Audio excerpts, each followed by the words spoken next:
filloj. Zoti ambasador, me qenë se folëm për krimin e organizuar dhe shqetësimin që vjen nga Shqipëria, çfarë po ndodh për sa i përket sekuestrimit të aseteve kriminale të ngritura nga këto individ në vendin tonë dhe konkretisht ministri Xhafaj ka patur edhe një takim pikërisht në Mbretërinë e Bashkuar sa i përket kësaj çështje.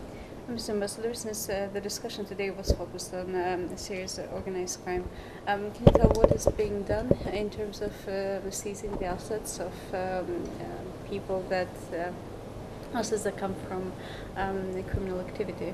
And we know that Mr. Jaffe has been in a visit recently in the UK, probably to tackle this issue, or to discuss this issue. Yes, indeed. We work very closely with Minister Jaffe and the Ministry of Interior, and I had the pleasure of travelling to the UK with the Minister just last month. Është vërtet që ne punojmë shumë ngushtë me Ministrinë e Brendshme dhe Ministrin Jaffe, dhe vetëm muajin që shkoj pata kënaqësinë që udhtoja me zotin Jaffe në Britani, në Londër. And we have a broad range of cooperation between the UK government and the Albanian government here, covering a range of issues over organised crime. Dhe bashkëpunimi midis dy qeverive tona, qeverisë angleze dhe asaj shqiptare, përfshin përmbledh një sër të gjerë çështjesh ku përfshihet gjithashtu edhe krimi organizuar. And amongst the things that we're discussing is how we can better tackle together the issue of assets. Dhe një nga gjërat të cilat jemi duke diskutuar tani është se si të mundemi të adresojmë së bashku çështjen e sekuestrimit të aseteve.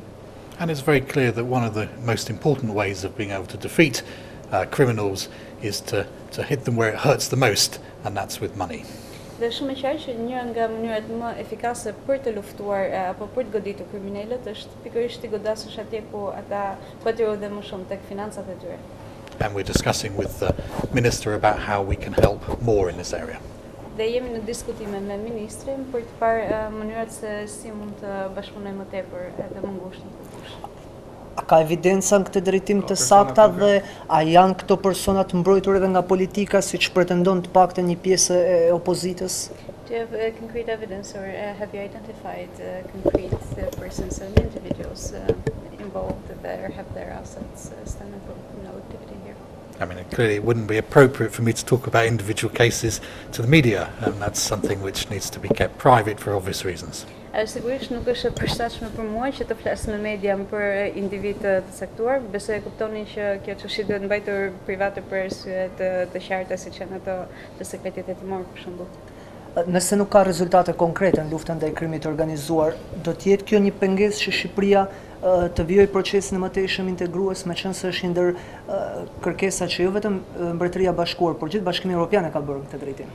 Could the lack of track record in terms of preceding and persecuting criminal or individuals involved in criminal activities, will it be a hindrance to the EU integration process in Albania? That is indeed one of the 5 criteria, is having a track record in this area.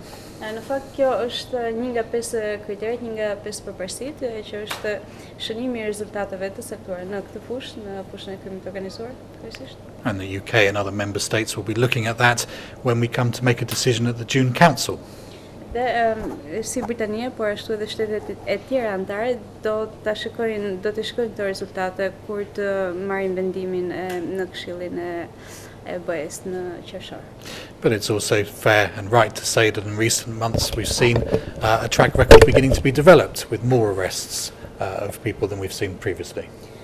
Por gjatë muajve të fundit mund të them që kemi vënë re disa lëvizje dhe më shumë arrestime janë duke u bërë se kanë qenë bërë më parë. Ç'më mendoni për protestën e opozitës?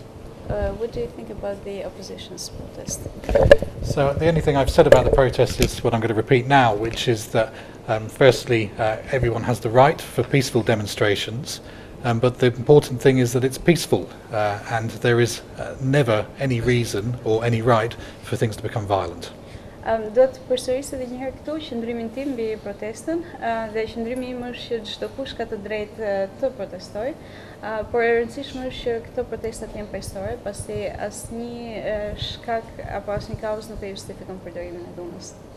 Zotë ambasadore, diçka të fundit, duke qenë se kemi këtë situatë të tensionuar politike dhe natyrisht lufta që qeveria duhet bëjë jo vetëm ndaj krimit të organizuar, por në disa sektore është e rëndësishme, mendoni që mund të ketë progres me një lloj klime të tillë të tensionuar? Mr. Ambassador, one last question. Since we're here in the current situation, do you think that there could be a progress in terms of the opening of accession negotiations in the current situation, which is rather politicized right now? As I said, the decision will be made at the June Council. The fact that there is political disagreement in itself does not prevent a country from moving forward with membership of the EU. That's not one of the criteria. Siç thash, vendimi përfundimtar do të merret në qershor gjatë Këshillit të BE-s dhe në vetvete fakti që ka mos dakordsi politike nuk e pengon një shtet që të bëhet pjesë e Bashkimit Evropian, nuk është një nga kriteret në fakt. Anëtarësimit. Thank you.